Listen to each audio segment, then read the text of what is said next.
Hi there. Welcome to the Crystal Men podcast. My name's Tom. I am Jim. And today we're going to be talking about episode 40. On the Run. Yes. So, right off the bat, just a very good episode.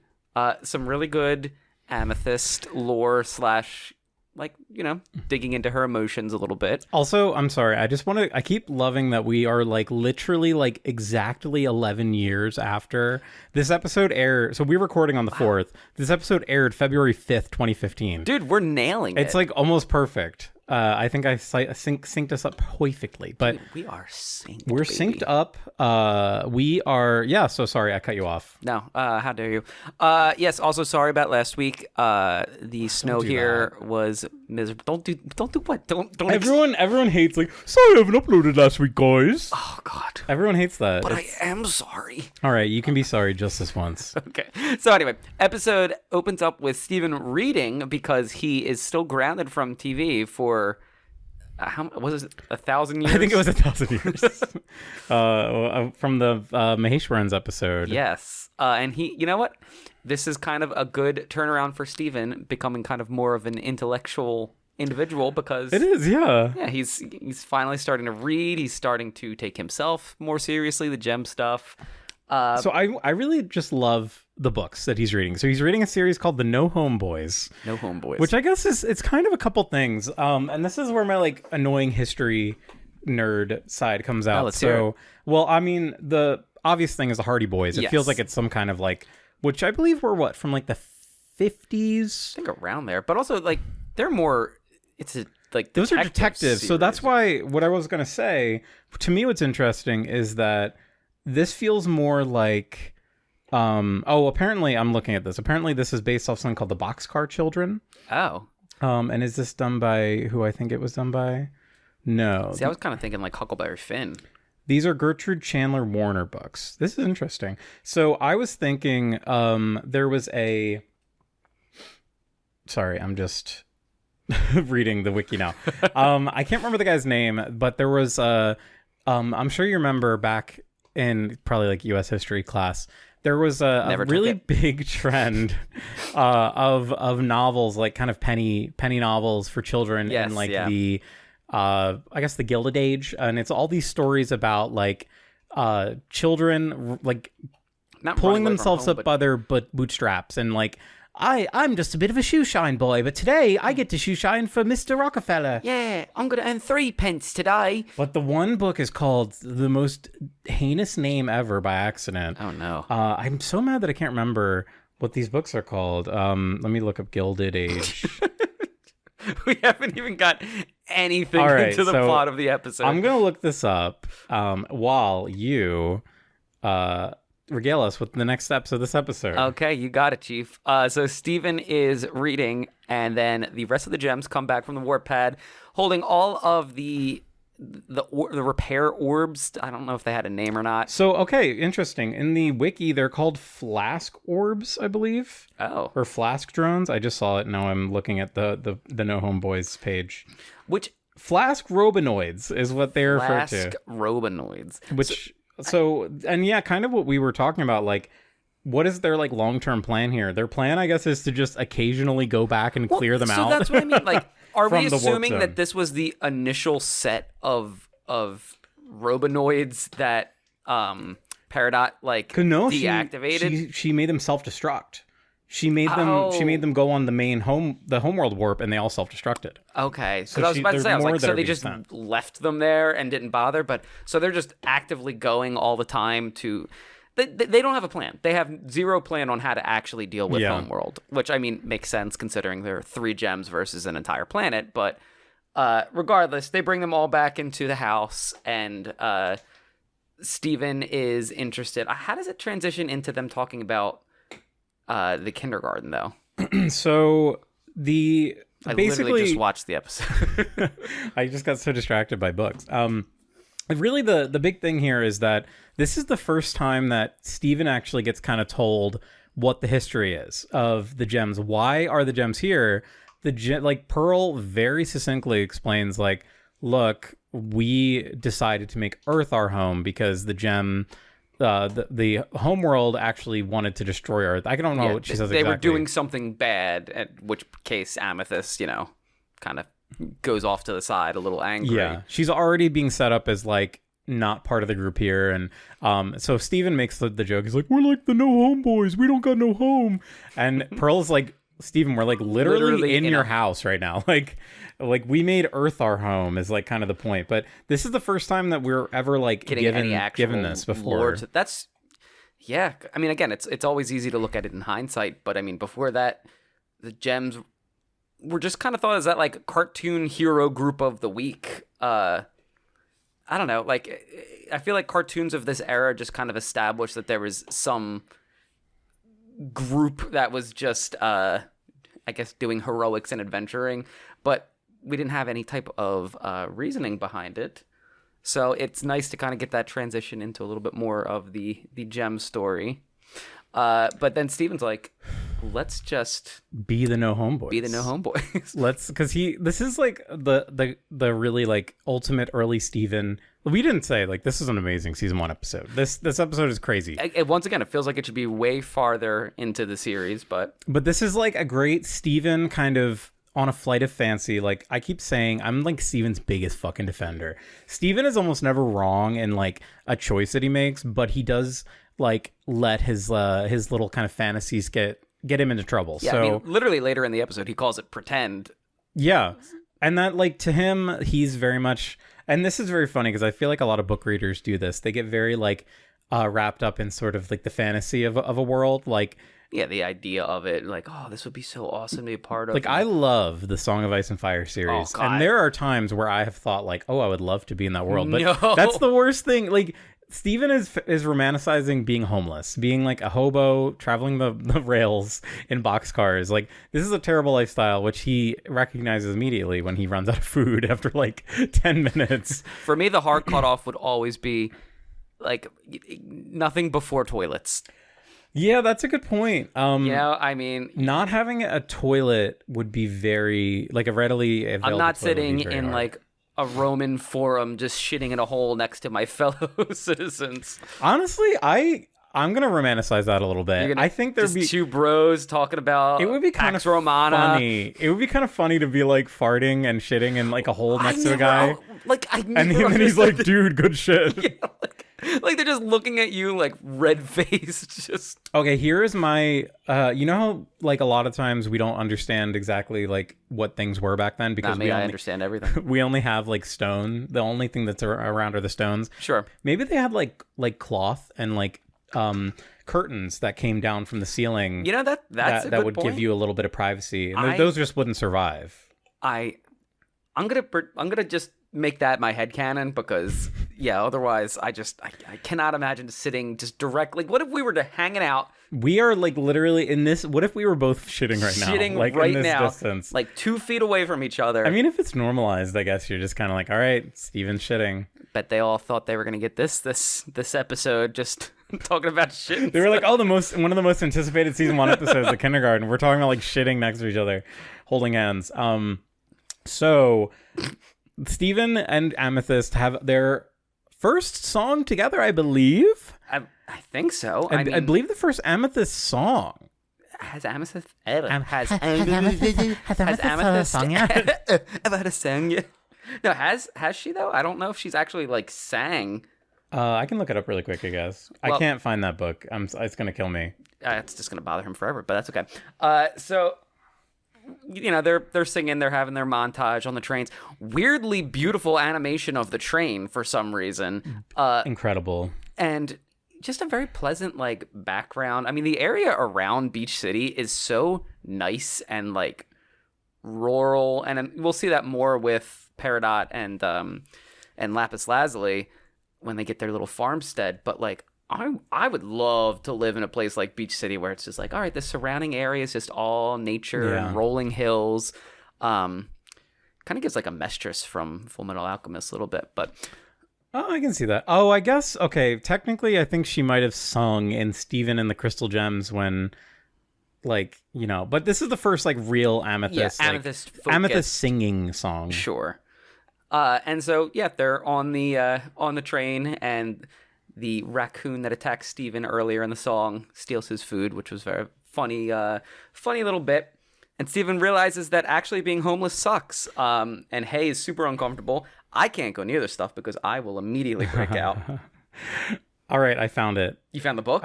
So there were Horatio Alger he made like a million of these terrible children's books from like sometime in the 1900s, whatever. But the one that I love so much, the title's called Ragged Dick. Oh, it's about a little homeless boy named Richard. Ragged Dick. But okay, I'm sorry. Yes. That was worth all of the search. It was worth all of the searching.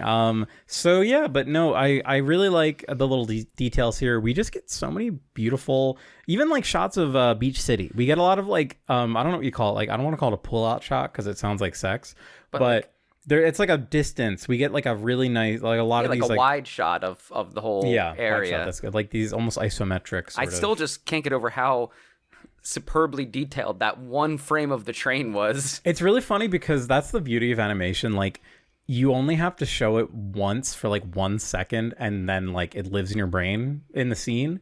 So like the whole time I'm like, oh yes, there's a beautifully detailed train out there, and like they only gave us like one frame of it, but it looked great.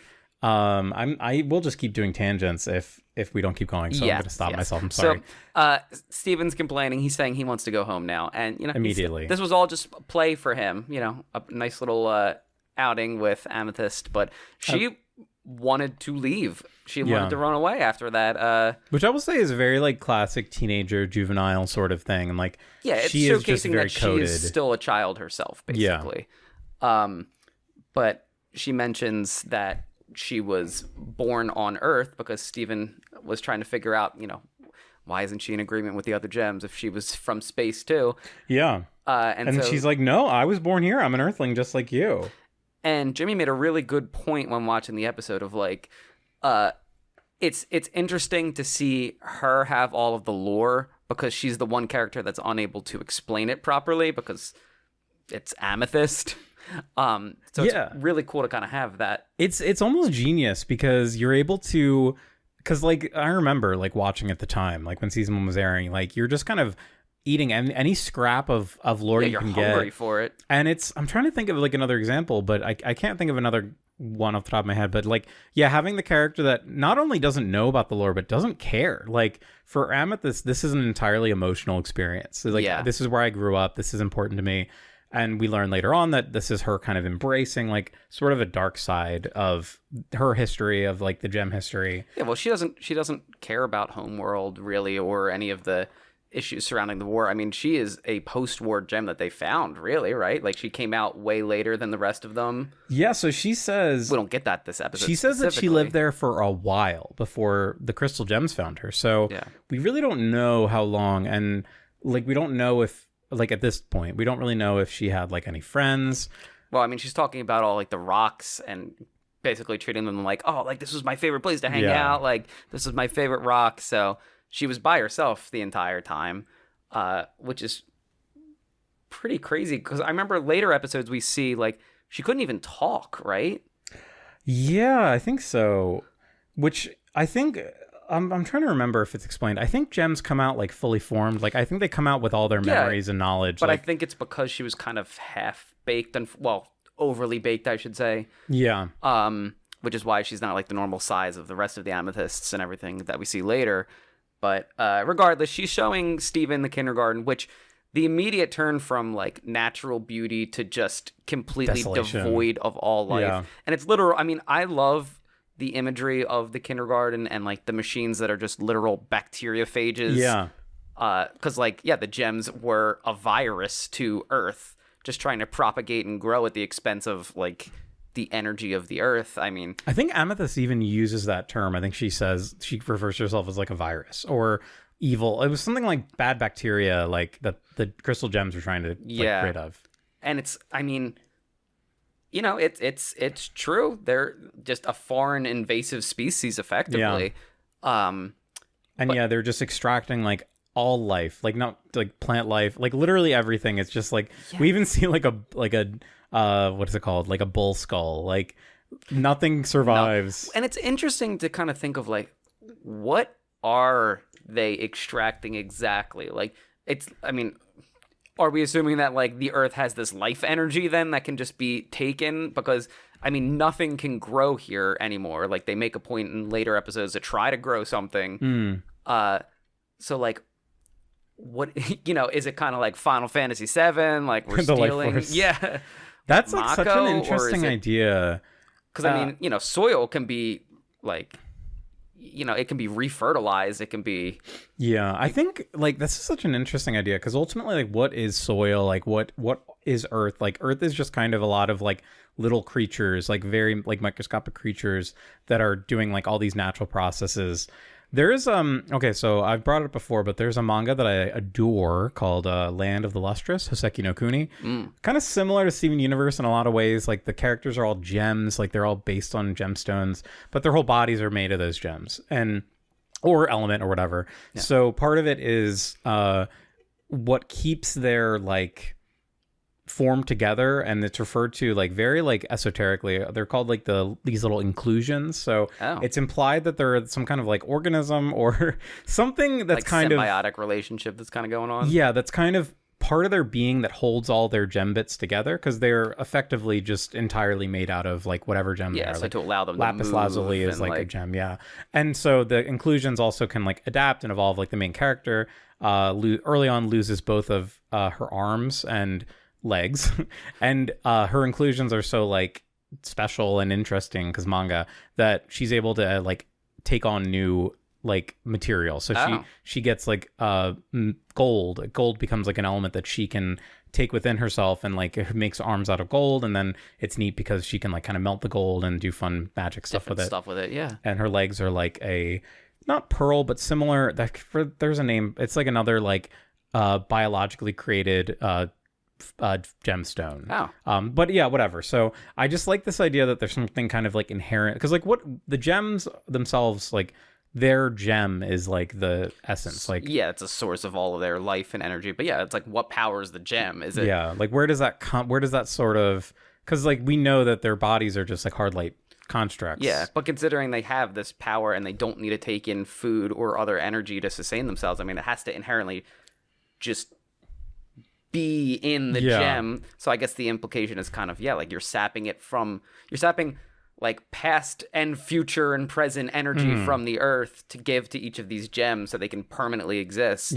But I think it really works on like a sort of like meta science level of like, I know this is not like scientifical, but we're also, it's a fantasy show, like, you know what I mean? Like I like I know that's such like classic animation, like environmentalism is so like entwined with these like just sort of inherent like living energy of nature as something like you see in Miyazaki all the time. Yeah, absolutely. I mean, you see it. I mean, any type of like D&D druid, for example. Same thing. There's just this inherent like life energy, this life web.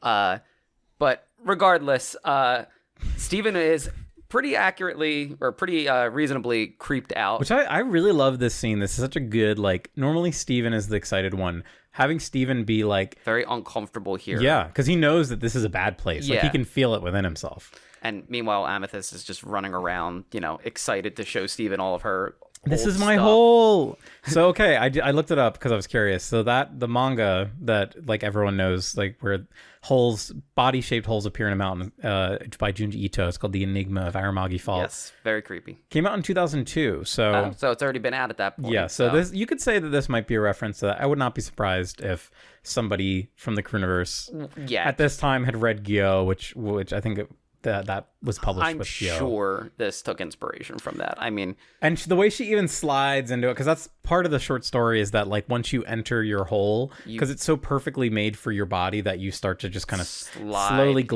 slide into it. So, but I like the creepiness of it, and I also I kind of like really like how Amethyst is taking this as like her thing. Yeah, and it's just excited, and like this is her, even though it's horrible and bad and everyone hates it, it's hers. Like, yeah, it's quite literally her home, her place of origin. But then Pearl comes in on the warp pad, which was conveniently there, which was awesome. Interesting. Only Pearl came too. Yeah. So, I mean, she even says that Garnet like mentioned that this is where they would probably be, but she didn't believe her. But I'm just assuming Garnet had some future vision, was like, listen, this is going to be important for Pearl to just deal with. Yeah, honestly. And be good for her and Amethyst. She probably saw that. yeah, probably saw like, hey, this is the most realistic outcome. This is probably what's going to happen. So Pearl comes and is very upset with Amethyst that she's showing Steven this stuff, saying that like he's not ready. But then Amethyst just How much did you tell him? How much did you tell him? But Amethyst just keeps going off and explaining to Steven that, yeah, like the other gems were sucking the earth dry to make more gems, and she was part of that, and she's a mistake, and she's, this evil thing. Yeah. And just gets really angry at Pearl and starts to fight her, which also, one of the moves she does with the two whips is just straight God of War. Like, it is the exact move you can do with Kratos, and I loved it. But also, like, for the most part, Pearl was kind of schooling her until, Yeah. Until Amethyst had the classic, like, rage power-up. Yeah. Which shows that, Pearl's kind of the more experienced fighter of the two. Amethyst has always just been, the barbarian, like, bold charge and attack, kind of not really think of the tactics or anything. Sonic balls. She does do a lot of Sonic. Yeah. Steven tries to break it up, and Amethyst is just having none of it. Yeah, she doesn't, like, attack Steven, but she disarms Steven, like, twice. Like, she... Yeah, gets him out of the way. Yeah, ties him up or whatever. And... Yeah, it's like this really dramatic moment where leading up to Amethyst basically saying that, like, I am a mistake, but it's deeper than just being like a mistake. Yeah. Like I am like evil just by association. Yeah, by existing and by being born here. And like that's I think what she thinks the other gems believe about her, It's this kind of self-hatred and Yeah, and that's specifically, I really love when, like, especially kids shows talk about, like, hating yourself. Yeah, well, because I think that's a very common feeling to have. Yeah, especially, like, when you're young and you don't know how to necessarily, understand that feeling, understand that kind of self-loathing, and it's, It's probably quite common. Yeah. Well, but, it's I don't think it's uncommon. And I think adults don't necessarily talk about that kind of stuff to kids in any way that's, they're afraid to tread on that subject. So it's nice when, you can get your morals from kids shows instead. And it's true. I'm a 30-something-year-old man watching a baby show for baby girls. A little baby girl. And no, but I really love this. I think, like, ultimately what I keep coming back to is there's so much humanity in the writing of the show, and this really feels like I don't want to get too, like, deep or too like dark, but there are people who feel like their existence was brought out by an evil act. Like, there are people who like have no value to their life because of the circumstances of how they were born or what they were born into, or hell, even just getting beaten down by your parents, and and that living essentially in a household with that kind of that's what's happened. I mean, not that Garnet and Pearl are doing that to Amethyst necessarily. Not intentionally, but she definitely feels a certain way about, the way they talk so nonchalantly about how evil the kindergarten is and how what such a bad thing the other gems were. Like, she is an other gem. But anyway, she does her little blow-up move on Pearl, and Steven jumps in to try to separate things. But and at this point, like, Amethyst is crying, like, at Pearl, basically. Just an emotional lash out. Yeah. And one of the machines starts to fall. Steven bubbles himself and Pearl, but doesn't get Amethyst. And she chooses to, like, walk away, like, run away from him. Yeah. Which is really sad. And then, I thought that she got popped here. And then you kind of convinced me, and then I'm like, no. I did. And she's not. She ran back to her hole. Yeah. Like the little fucking Amethyst she is. Little baby. And then, I really do love how Steven is like, Pearl, this is your responsibility. Yeah. Because really, like, I mean, Steven had been trying to get between the two, but, like, it's not going to do anything if it doesn't come from Pearl. And I think that's such an emotionally intelligent response from Steven too. Just once again showing that he is so in tune with his emotions and other people's emotions. Understanding that you are not the best thing to help a situation it takes a lot of just maturity. And so, to not just be like, oh, but Amethyst, I love you. Oh, but Amethyst, you're epic and cool. It's like, no, she needs to be told by Pearl that she's like not a valid mistake. and- yeah. Because like right now, her whole world is being crushed by the fact that she thinks that Garnet and Amethyst think that she's basically evil or a product of evil. So. Yeah. And so Pearl goes into the hole, and they have little. Oh yeah, Pearl goes in deep into Amethyst's hole. Pearl just climbs into Amethyst's hole. Amethyst is there too. Steven's out there watching. He is. No, and explains that no, you were the one good thing to come out of this. I always thought you were proud of that. I'm sorry, and she just apologizes, which is nice. It's It's funny because she kind of fucks up at first because she's like, you're the product. Yeah, of a bad thing. she's like, you're not evil. You're the product of an evil thing, and that doesn't really do it. And so she realizes, oh shit, I got to be more tactful. And she lets Amethyst know that none of this is her fault. She didn't ask for any of this. And they're happy to be friends. And then Amethyst comes out and gives her a big hug. And then episode ends. But the episode ends with kind of that wide panning shot. Like some of the fog lifts from the kindergarten, and you see just the extent of how big it is. And I think it kind of really hammers home that the Earth was in danger. This was one of many gem spots that would have gotten harvested. And it ends with this really cool metal clanging. I love this shit so much. Yeah, makes my little spine tingle. Well, the discrepancy between the happy hugging ending and then just ominous. Yeah, this isn't going away. This is just a permanent scar. On Earth, and that's exactly what it is. I mean, it's forever. It's a scar, and it's a constant reminder of what gems did. I forgot that they couldn't grow. Yeah, and Steven tries to heal the land. They try to. Wow, I forgot all about that. So it's interesting, and it's crazy to think. I mean, I wonder how many other kindergartens there are. Yeah, it's a really interesting idea because we learn much later that this is Amethyst is not a good Amethyst. She's a bad Amethyst in terms of she doesn't fit the mold, right? Yeah, I mean quite literally. I think they specifically said that she was in there too long. But all the other Amethysts we see are twice her height, kind of more what's her face? Jasper. Yeah, they're basically Jaspers.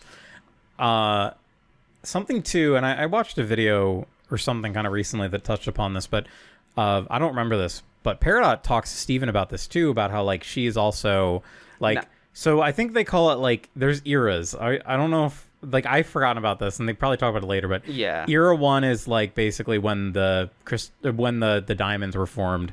Era 2 is basically anything after Pink was shattered, quote unquote, Pink was shattered. And then they have the new one when Steven comes back to Homeworld and they label it Era 3, right? So era.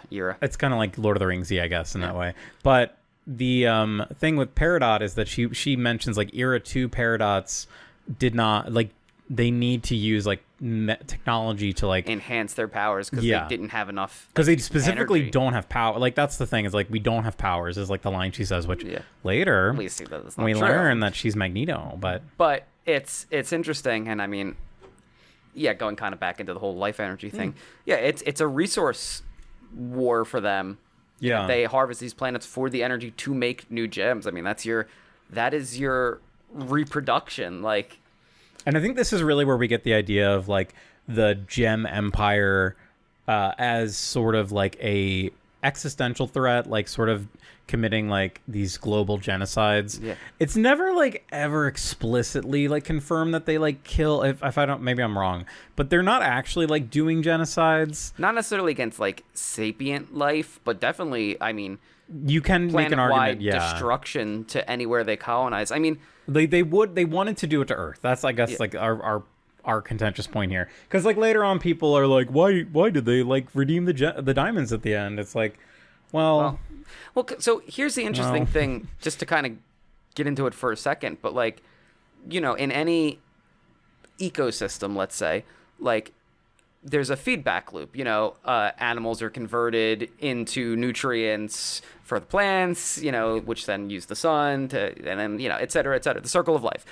Gems kind of circumvent that. When a gem is destroyed, that energy doesn't go back into the earth. So they never produce, they only consume. So it is in that way very similar to a virus. Its only way to propagate is by taking. It can't grow So, like, yeah, gems are an existential threat to any galaxy they're in, because the only way for them to continue to reproduce and continue to exist is to steal the life from others. You still haven't seen Pluribus yet, have you? No. God damn it. I have so many crazy theories that I want to talk about, but I can't. We'll get there. I will watch it. One day I'll make you watch this You'll just damn sit down. show. And we'll do a mini podcast on Pluribus.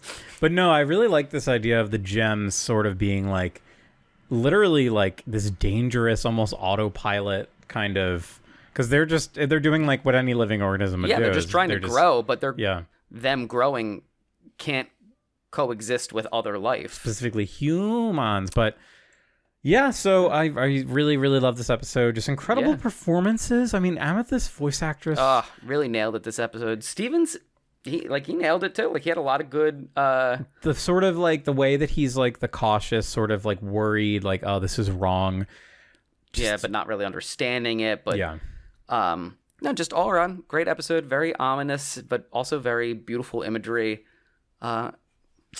Looking forward to the next one. As we end this, I teased Tom, so I heard a really funny fan theory about Greg. Oh, yes. That I think is hysterical, and I love this so much. So, like, the idea is that, like, when a gem is born, like, they're using a ton of energy, so it's probably, like, really bright, and there's, like, a lot of light. And every time we see Greg pre-Steven birth, in the flashbacks, he doesn't have any burned, like, sunburned skin. You think they permanently burned Greg? The theory is that Greg was present for Steven's birth, which was an incredibly large expelling of energy. God. And this gave him his sunburn. Yeah, that's probably it. Not just that he's an old man that naps on a chair at the beach. And plus, we know Greg wouldn't be there for the birth. He's not. He wouldn't. He would be like jerking off or something. Oh, gross! I'm gonna go over here.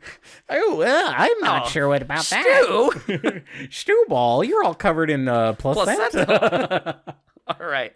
Well, with that beautiful theory, we will talk to you the next episode then. Yeah, my little, because you're not prompting me. I'm just oh my God! myself. Yeah, give me your outro. All right, my little tagline.